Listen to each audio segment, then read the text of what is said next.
Pernahkah kalian masuk ke dalam mobil yang terjemur di tengah terik sinar matahari? Atau berdiri di depan oven yang sedang terbuka? Itulah Eropa hari ini. Bukan sekadar musim panas biasa, tetapi gelombang panas ekstrim yang mengubah kota-kota modern menjadi ruang pengap berbahaya. Suhu menembus 40 derajat Celcius, bahkan Portugal mencatat 46,6 derajat Celcius.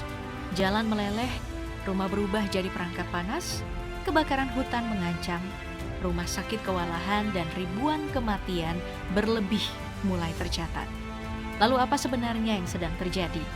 Apakah Eropa hanya diterpa cuaca ekstrim atau justru terbongkar bahwa benua ini belum siap menghadapi iklim yang semakin brutal di masa depan?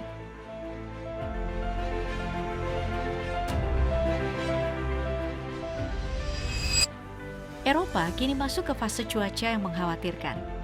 Bayangkan, sejak akhir Juni, gelombang panas ekstrim menyapu banyak wilayah sekaligus membuat udara terasa seperti dinding panas yang sulit ditembus. Ini mendorong pemerintah di sejumlah negara untuk mulai bergerak cepat untuk mengeluarkan peringatan darurat, termasuk membatasi jam belajar di sekolah, serta membuka pusat pendinginan, bahkan perjalanan kereta ikut diawasi, karena rel kereta bisa memuai ketika suhu terlalu tinggi. Nah, sekarang pertanyaannya, seberapa panas sih Eropa saat ini? Sebenarnya angkanya memang tidak bisa dipandang remeh. Bayangkan saja, di Portugal, wilayah Mora, tercatat sekitar 46,6 derajat Celcius. Sementara di Spanyol, Provinsi Huelva juga telah menyentuh 46 derajat Celcius selama cuaca ekstrim berlangsung. Tidak hanya itu, Prancis bagian selatan pun berada di kisaran 41 sampai 42 derajat Celcius. Sedangkan di belahan negara lain seperti Jerman, Ceko, dan Polandia juga dilaporkan mencapai 40 derajat Celcius di beberapa wilayah. Bahkan Inggris yang biasanya jauh lebih sibuk ikut terdorong ke angka 34 sampai 35 derajat Celcius. Tidak percaya? Mari kita lihat kondisi jalan di Jerman. Bisa kalian lihat sendiri di mana aspal di rel tram di Nuremberg benar-benar meleleh akibat cuaca panas ekstrim. Kejadian serupa pun terjadi di Belgia. Sebuah mobil mengalami kecelakaan setelah rel tram terlepas dari jalurnya akibat cuaca ekstrim. Bahkan, sebuah lampu lalu lintas di salah satu negara terekam meleleh akibat panasnya matahari. Lebih parahnya lagi, seorang konten kreator asal Belanda ini mencoba untuk membuktikan bahwa cuaca ekstrim di Eropa ini benar-benar tak main-main. Ia mencoba mengambil teflon dan menjemurnya di bawah terik matahari. Setelah dijemur, ia pun memasukkan telur ke dalam teflon tersebut dan betapa mengejutkannya melihat telur tersebut matang hanya dengan terik matahari. Dan perlu kalian ketahui juga dampaknya jelas terasa dari rumah-rumah warga sampai ruang gawat darurat. Rumah sakit mulai menerima lebih banyak kasus dehidrasi, heat stroke, dan gangguan pernapasan. Namun gangguan yang paling suram ada pada korban jiwa.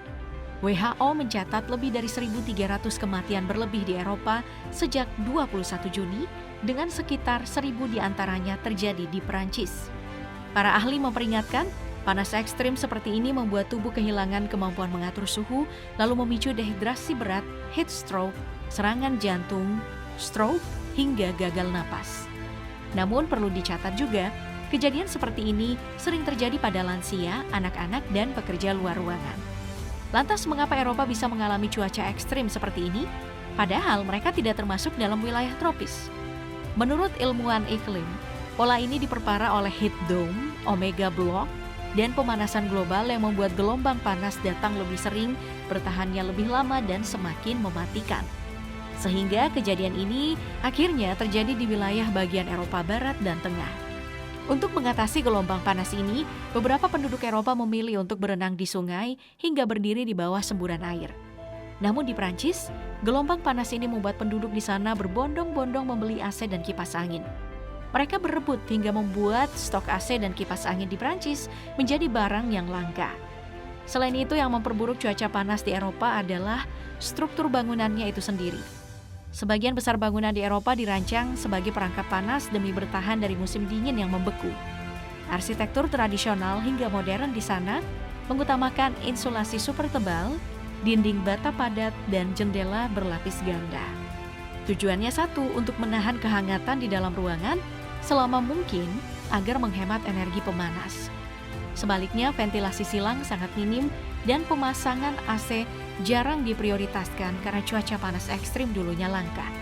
Akibatnya saat gelombang panas melanda, rumah-rumah ini justru berubah menjadi oven raksasa yang menjebak suhu tinggi, membuat ruangan di dalamnya terasa jauh lebih mencekam dibanding udara di luar.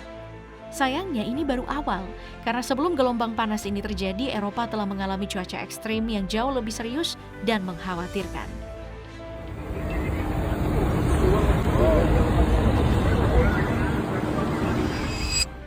Kebakaran besar lebih dulu menyapu sedikitnya 8 negara sekaligus, dari Yunani, Prancis, Spanyol, Portugal, Turki, Kroasia, Montenegro, dan Albania. Dalam waktu hampir bersamaan, hutan, permukiman, kawasan wisata, sampai jalur evakuasi berubah menjadi zona krisis. Tim darurat dipaksa bekerja tanpa henti, bukan hanya mengejar kobaran api, tetapi juga menahan kepanikan warga dan menyelamatkan turis yang terjebak di wilayah berbahaya. Skalanya luar biasa besar. Uni Eropa sampai mengerahkan 777 petugas pemadam dari 14 negara ke area yang paling rawan, mulai dari Siprus, Yunani, Italia, Prancis, Spanyol, hingga Portugal. Ini menjadi pengerahan terbesar sejak program tersebut dimulai pada tahun 2022, lengkap dengan 22 pesawat dan 5 helikopter pemadam.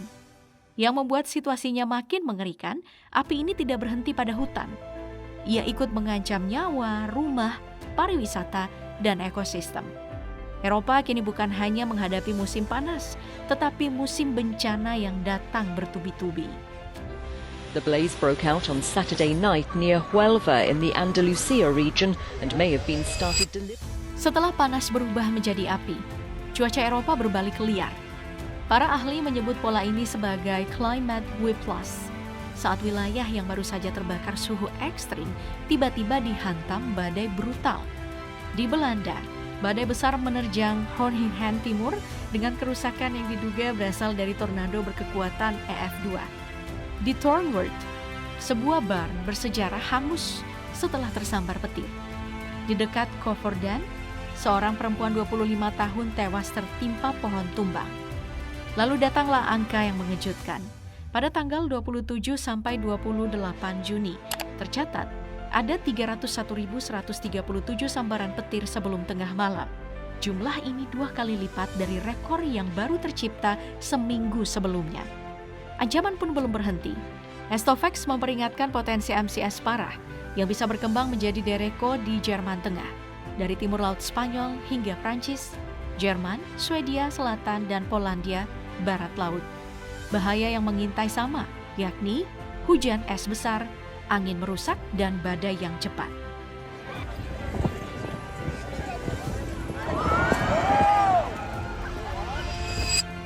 Belum sempat warga pulih dari badai dan petir, hujan ekstrim datang membawa pukulan baru.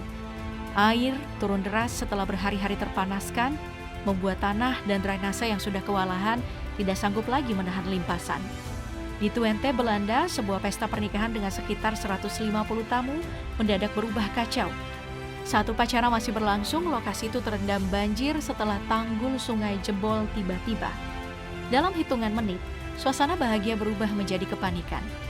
Di Eropa Tengah, jalanan ikut tergenang, drainase terbebani, dan transportasi jalan maupun kereta terganggu. Para ahli mengaitkan banjir ini dengan tabrakan massa udara panas dan dingin setelah gelombang panas. Setelah api, badai, dan petir, Eropa pun kembali dihantam oleh banjir mendadak.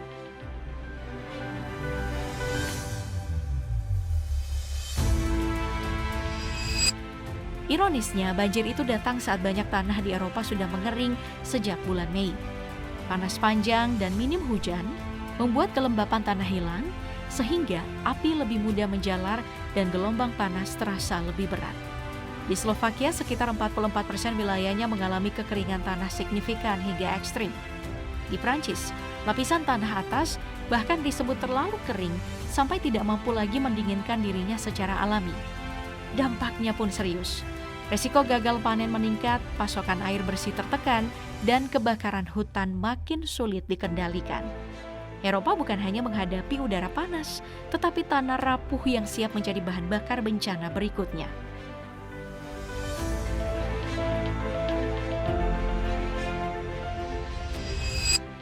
Panas ekstrim juga mulai merusak infrastruktur. Di Jerman, sejumlah ruas jalan tol dilaporkan retak dan melengkung akibat suhu tinggi. Rel kereta itu terdampak karena logam yang terus terpapar panas dapat memuai dan berubah bentuk. Gangguan ini menjalar ke transportasi publik. Operator kereta di Belanda dan Jerman membatalkan ribuan perjalanan akibat gabungan resiko kebakaran, hujan deras, dan badai petir. Tekanan juga menghantam sektor energi. Di Prancis, pasokan listrik terbebani karena beberapa pembangkit nuklir yang bergantung pada pendinginan dari Sungai Rhône dan Garonne yang harus membatasi produksi. Saat air sungai terlalu hangat atau debitnya menurun, pembangkit tidak bisa bekerja normal. Pada akhirnya, krisis cuaca ini bukan hanya membakar udara, tetapi ikut mengguncang jalan, rel, listrik, transportasi, dan denyut ekonomi Eropa.